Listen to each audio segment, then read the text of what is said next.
रुद्राक्षी को जब ये पता चला कि आर्यन कहीं चला गया है और उसका फोन नहीं लग रहा है, तो वो अपना फोन लेकर भागी और वरुण से बोली, आप जाकर घर पर देखें, क्या पता वहां हो, बाकी मैं देखती हूँ। ये बोलकर वो बाहर आ गई और उसने ड्राइवर से गाड़ी की चाबी ली और गाड़ी में बैठकर वहां से निकल गई। तभी बादल गरजे और बहती हवाओं के साथ बारिश होने लगी। रुद्राक्षी गाड़ी को काफी स्पीड में चला रही थी। जब वो उस जगह आई जहां से मंदिर के लिए मुड़ा जाता था, तो वहां पर जाम लगा हुआ था। वो हॉर्न दिए जा रही थी, लेकिन जाम काफी ज्यादा था, जो कि क्लियर नहीं हो रहा था। इसलिए वो बारिश में गाड़ी से निकली और पैदल ही जाने लगी। वो मंदिर के रास्ते में थी और भागते हुए आ रही थी। उसका फोन कार में ही रह गया था। वो भागते हुए मंदिर की तरफ बढ़ रही थी। जब वो मंदिर के पास आई तो उसने सामने आर्यन की कार देखी। उसे समझ आ गया कि वो वहां पर है। रुद्राक्षी जल्दी जल्दी सीढ़ियां चढ़ते हुए ऊपर जाने लगी, लेकिन मंदिर काफी ऊपर था। वो जितनी तेज सीढ़ियां चढ़ सकती थी वो चढ़ रही थी। वो जब मंदिर के सामने आई तो देखा वहां पर कोई नहीं था। इतनी बारिश और तूफान में कोई हो भी कैसे सकता था। वो उसे चारों तरफ देखने लगी। उसने चारों तरफ देखते हुए आवाज देते हुए कहा, आर्यन जी, आर्यन जी, कहाँ हैं आप? उसके आवाज देने पर जब कोई जवाब नहीं आया तो वो परेशान हो गई और मंदिर के पीछे की तरफ जाने लगी। उसने वहां जाकर देखा तो वहां पर भी कोई नहीं था। वो बहुत घबरा गई थी। वो नीचे की तरफ देखने लगी। उसकी आंखों से अब आंसू बहने लगे थे। वो समझ नहीं पा रही थी कि वो क्या करे। उसने तेज से चिल्ला के कहा, आर्यन, आर्यन जी, प्लीज वापस आ जाए आप, प्लीज। आप जो कहेंगे मैं मानूंगी, आप जैसा कहेंगे करूंगी। प्लीज आप आ जाओ, प्लीज, मैं आपको खो नहीं पाऊंगी, प्लीज, प्लीज आर्यन जी। वो ये बोलकर घुटने के बल बैठकर अपने हाथों में अपना मुंह छुपा के रोए जा रही थी। तभी उसके पीछे से आवाज आई, हाय, ऐसे तड़प के बुलाएंगे तो मर के भी मुझे आना होगा राजकुमारी साहिबा। आवाज सुनते ही रुद्राक्षी ने मुंह उठा के देखा तो सामने ग्रिल से टिककर आर्यन बारिश में भीगते हुए खड़ा था। उसे सही सलामत देखकर रुद्राक्षी उठी और भाग के उसके गले लग गई। आर्यन ने उसे एक हाथ से बाहों में ले लिया। रुद्राक्षी उससे दूर हुई और उसके सीने पर मारते हुए बोली, आप पागल हैं, कहाँ चले गए थे आप? फोन क्यों नहीं उठा रहे थे आप? कोई बात समझते भी हैं आप? मेरी क्या हालत हो गई थी आप जानते हैं?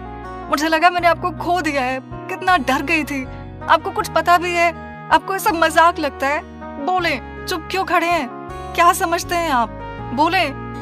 आर्यन ने उसके हाथों को अपने एक हाथ से पकड़ा और उसकी गर्दन में अपना दूसरा हाथ डाल के उसे अपने पास लाया और शिकायत को रोक दिया। रुद्राक्षी कुछ देर तो उससे दूर जाने की कोशिश करने लगी, लेकिन फिर वो खामोश खड़ी हो गई। आर्यन उसे शांत देखकर उसके होठों से दूर हुआ। रुद्राक्षी शांत अपनी नजरों को झुकाए खड़ी थी। आर्यन ने उसे देखते हुए कहा, प्यार करती हैं आप मुझसे? रुद्राक्षी उसके पूछने पर उसके गले से लग गई और धीरे से बोली, उसे बाहों में लिए आर्यन ने पूछा, शादी करोगी मुझसे? रुद्राक्षी ने उसके पूछने पर सिर हाँ में हिला दिया तो आर्यन ने कहा, तो फिर ससुर जी से बात कर ही लेते हैं, क्योंकि मुझसे आपसे दूर रहा नहीं जाएगा। ये कहते हुए उसने उसे देखा और उसके चेहरे को देखकर बोला, चलो आओ, जो चाहिए था वो मिल गया, अब कुछ नहीं चाहिए। ये बोलकर वो उसे लेकर वहां से चल दिया। रात का वक्त, बनारस। सिद्धि मंदिर से जब आई थी वो दूसरे कमरे में थी। सिर्फ जब घर आया तो उसने एक नौकर से पूछा, आपकी दीदी आ गई? नौकर ने कहा, जी आ गई हैं, वो दूसरे कमरे में बैठकर काम कर रही हैं। उसने सुना तो देखा सामने का दरवाज़ा खुला था और लाइट्स जल रही थी। वो कमरे के अंदर जाने के लिए दरवाजे के पास पहुंचने वाला होता है, उससे पहले ही दरवाज़ा बंद हो जाता है। अंदर सिद्धि दरवाज़ा बंद किए खड़ी थी। शिव को लग गया उसने जो हरकत की है उससे सिद्धि नाराज है। वो चुपचाप ऊपर कमरे में चला गया। चेंज करके जब वो नीचे आया तो देखा दरवाज़ा अभी भी बंद था।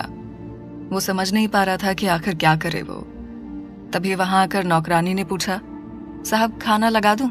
शिव ने पूछा, तुम्हारी दीदी ने खाना खाया? शिव के पूछने पर उसने कहा, जी नहीं साहब, वो तो बोले उन्हें कोई परेशान न करे, वो सोना चाहती हैं।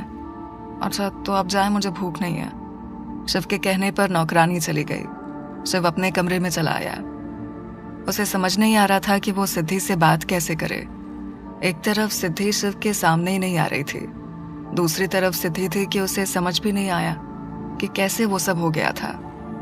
वो बिस्तर पर लेटी सोचे जा रही थी। उसके होठों पर जैसे अभी तक शिव के होठों की गर्मी थी। वो आंखें बंद करती तो उसे वो सब दिखता। वो उठकर बैठ गई और खुद से बोली, बहुत हुआ, अब जो करना है उसे करके इन्हें अपनी जिंदगी से निकालना है मुझे। ये जो हो रहा है बहुत गलत है। आज जो हुआ वो नहीं होना चाहिए था, लेकिन अब बस, अब मैं वो करूंगी जो मुझे करना है। ये बोलकर वो खिड़की के पास आकर खड़ी हो गई। दूसरी तरफ रुद्राक्षी अपने कमरे में बैठकर आज जो कुछ हुआ उसे याद करके मुस्कुरा रही थी। वो उठी और नीचे सबके पास जाने लगी। इधर बाकी सब नीचे हॉल में बैठे थे। अभय को गायत्री छील के सेब दे रही थी। तभी रुद्राक्षी भी नीचे आ गई और आकर गायत्री के पास बैठ गई।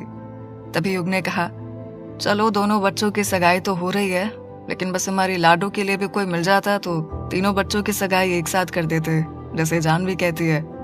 अभय ने यह सुनकर कहा, बस इतनी सी बात। अगर आप सब कहें तो हमारी नजरों में एक लड़का है, खानदानी है और बहुत अच्छा है। अगर आप कहें तो मैं आप सबको बता दूं। ये कहते हुए वो सबको देखने लगा। काशी ने कहा, अरे पापा, आप अगर किसी के बारे में बता रहे हैं तो लड़का अच्छा ही होगा, पर कौन है? अभय ने सेब खाते हुए कहा, आर्यन सिंह। शायद आप सब जानते ही हैं उसे। उसकी बात पर रुद्राक्षी की आंखें बड़ी हो गई। बाकी सब भी अभय की तरफ देखने लगे तो अभय ने कहा, ऐसे क्या देख रहे हैं? हम उनसे मिल चुके हैं, एक बार बनारस में और एक बार यहाँ भी। आप सब जानते हैं, बनारस में उसने रुद्राक्षी की जान बचाई थी, और हम जब भी उस लड़के से मिलते हैं हमें उसकी आंखों में रुद्राक्षी के लिए प्यार दिखता है, और कहीं ना कहीं हमारी लाडो भी उन्हें पसंद करती है। लड़का अच्छा है, आप सब एक बार उससे बात क्यों नहीं करते हैं? रुद्र ने कहा, अगर आपको आर्यन पसंद है और आप कह रहे हैं तो हम कल उन्हें बुला लेते हैं, एक बार बात कर लेते हैं, देखें क्या कहते हैं वो। लेकिन पहले रुद्राक्षी बोले, उसे अगर आर्यन पसंद है तो ही हम उसे बुलाएंगे, वरना नहीं। रुद्राक्षी उससे बोली, आप सब लोग जो कहेंगे, जिससे कहेंगे हम शादी कर लेंगे, फिर वो कनखजूरा ही क्यों ना हो। अच्छा, हम चलते हैं, हमें नींद आ रही है। ये बोलकर वो सबसे अपनी मुस्कान छुपाते हुए अपने कमरे की तरफ चल दी। उसके जाने के बाद रुद्र ने कहा, चलो तब हम सब देखते हैं, कल अगर आर्यन हाँ बोला तो हम भी रुद्राक्षी की सगाई उसी दिन करा देंगे। ये बोलकर वो भी उठा और सोने चला गया। उसके जाने के बाद बाकी सब भी धीरे धीरे चले गए, लेकिन अभय, विजय और राणा वहीं थे। सबके जाने के बाद विजय ने कहा, ये आपने क्या किया हुकुम सा? आपको पता है ना वो लड़का ठीक नहीं है। आप उसके बारे में सब जान गए हैं, उसके बाद भी अपनी लाडो का हाथ आप उसको देना चाहते हैं। वो तो वैसे भी रुद्राक्षी की जान के पीछे पड़ा है, आप सोच लें पहले। अभय ने कहा, हमने बहुत सोच समझ के फैसला किया है। रुद्राक्षी को वहां जाना होगा, क्योंकि उस लड़के के अंदर अगर नफरत है तो प्यार भी है, वो भी रुद्राक्षी के लिए जो उसे नहीं पता। हाँ, वो रुद्राक्षी के जरिए अपनी दुश्मनी को पूरा करना चाहता है, और हम उसे रुद्राक्षी के जरिए शांत कराना चाहते हैं, क्योंकि रुद्राक्षी ये है जो उसे उसके दिल के अंदर दबे प्यार को उसके सामने ला सकती है।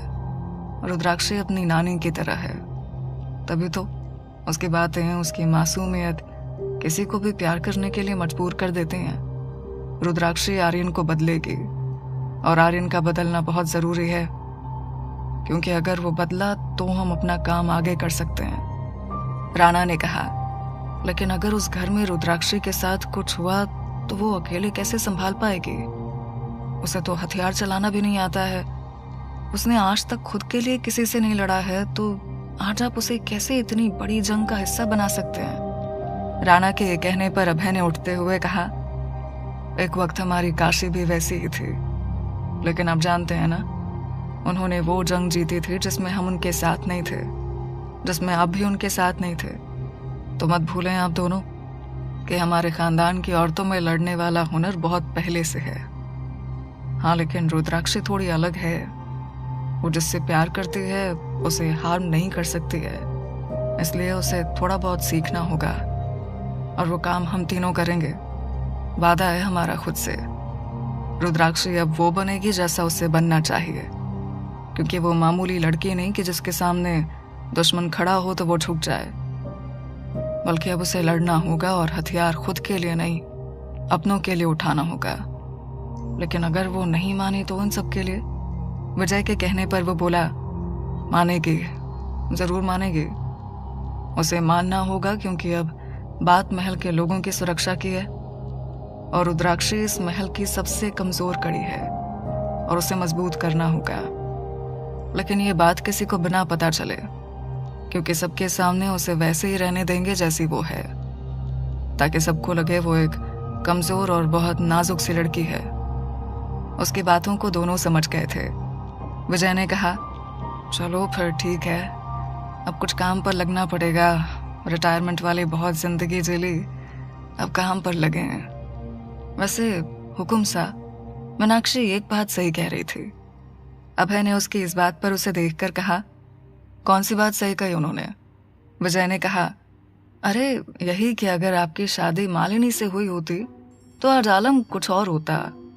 ना लड़ाई होती, ना झगड़ा होता, और काशी तो आपको भूल जाती, और हम तो थे ही उनके सबसे अच्छे दोस्त। हम उन्हें अपना कंधा दे देते, लेकिन कम से कम ये सब तो नहीं होता। सब अपनी जिंदगी में अच्छे से शांति से रहते। लेकिन नहीं, आपकी वजह से ये सब हो रहा है। मैं तो कहता हूँ काशी को नहीं, आपको मांगना चाहिए था। अगर आपको मांगती ना तो हम आपको छोड़ के आ जाते वहीं और बोलते, लो निपटा लो झगड़े, तब तक हम घूम फिर के आते हैं। अभय कुछ बोलने वाला था कि विजय ने कहा, आप काशी की चिंता मत करो, उनके लिए हम हैं, हम उन्हें संभाल लेंगे। क्या बोलते हैं आप राणा जी? अभय ने उससे कहा, ऐसा है, सो जाएं जाकर, वरना आपके कंधे जो बूढ़े होकर कमजोर हो गए हैं बाहर सह के टूट जाएंगे। और अगर शालिनी को पता चला ना कि आप ऐसी बातें आज भी सोचते हैं तो यहाँ बहुत से रेत के दलदल हैं, क्या पता उनमें से किसी एक में समाये हुए मिले आप। बड़े हैं काशी को कंधा देने वाले, टूट जाएगा ये कंधा, संभालें। ये बोलकर वो चला गया तो राणा विजय को देखकर जोर से हंसने लगा। सुबह का वक्त, माधवगढ़। रुद्र के बुलाने पर आर्यन वरुण के साथ आया था। वो सब हॉल में बैठे थे। इस वक्त विक्रम जी और नताशा भी वहीं थे, वो काम से आए थे। रुद्र ने उन्हें वेट करने को कहा था, इसलिए वो दोनों भी वहीं खड़े थे। आर्यन सबको देखे जा रहा था। वरुण के मन में तो ना जाने क्या क्या चलने लगा था। आर्यन बेटा, आज हम आपको यहाँ किसी काम से नहीं बल्कि एक बात करनी थी आपसे, इसलिए बुलाए हैं। आर्यन ने कहा, जी बोले ना सर, क्या बात करना है आपको? उसके कहने पर रुद्र काशी की तरफ और सबकी तरफ देखने लगा। काशी ने बोलने का इशारा किया तो रुद्र ने कहा, वो हम आपसे पूछना चाहते थे कि रुद्राक्षी काम कैसा कर रही है? उसके ये पूछने पर काशी उसे घूर के देखने लगी। आर्यन ने रुद्र को अजीब सा मुंह बना के देखते हुए कहा, आपने ये पूछने के लिए हमें इतनी सुबह जल्दी फोन करके आने के लिए कहा था सर? ये तो आप मुझसे फोन पर भी पूछ सकते थे, मैं बता देता। वैसे आपने पूछा है तो मैं बता रहा हूँ, बहुत अच्छा काम करती है, बहुत मन लगा के काम करती है। काशी ने आर्यन की बात पर कहा, ये बहुत अच्छी बात है, लेकिन बात ये नहीं कुछ और है।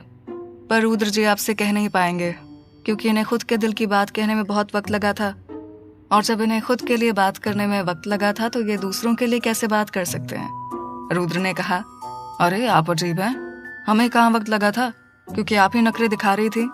हम तो कब का अपने दिल की बात आपसे कह चुके थे, लेकिन आप लड़की थी ना, नखरा तो करना ही था। काशी उसकी बात सुनकर बोली, अच्छा तो हम नखरा दिखा रहे थे? अगर ये बात आपने तब बोली होती तो मैं आपसे शादी ही नहीं करती। उन दोनों की लड़ाई को आर्यन वरुण के साथ बाकी सब भी बैठे देख रहे थे। शालिनी ने चंदू से कहा, लो यहाँ माँ बाप को बेटी की शादी की बात करनी थी और ये दोनों अपनी बात को लेकर लड़ने लगे होने वाले दामाद के सामने। बेचारे को ऐसा घर मिलेगा जहाँ सास ससुर पहले से लड़ते हैं, पता नहीं वो भी क्या सोच रहे होंगे। चंदो उसकी बात पर मुस्कुराते हुए बोली, इनका झगड़ा देखकर कहीं ये लड़का भाग न जाए भाई साहब, देखो तो कैसे लड़ रहे हैं ये मियाँ बीवी। इधर वरुण ने धीरे से आर्यन से कहा, भाई ये फैमिली पागल है, मैं तो कहता हूँ तो भूल जा शादी के लिए उस लड़की से।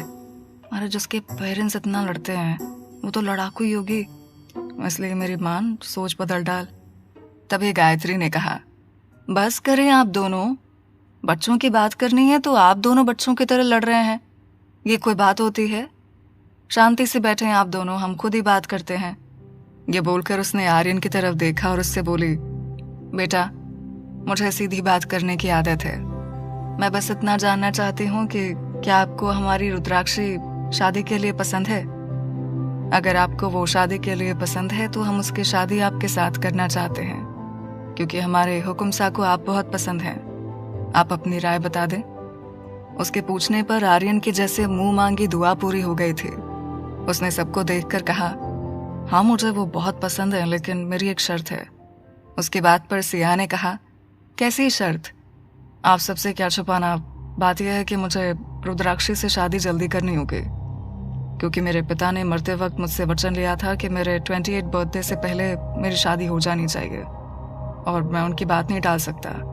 अगले महीने की 1 तारीख को मेरा जन्मदिन है, और अगर आप मेरी शादी इस मंथ कर दें तो अच्छा होगा। आर्यन की बातों पर अभय उसे बहुत ध्यान से देखे जा रहा था। रुद्र ने कहा, इस महीने को खत्म होने में सिर्फ 1 हफ्ते बचे हैं और उसके भैया भाभी भी नहीं है। आर्यन ने कहा, सर इसे मेरी रिक्वेस्ट समझ लें बस आप, प्लीज। अभय ने उसकी बात पर कहा, हाँ क्यों नहीं, लेकिन हमारी भी एक शर्त है। उसके कहने पर आर्यन और बाकी सब उसे देखने लगे।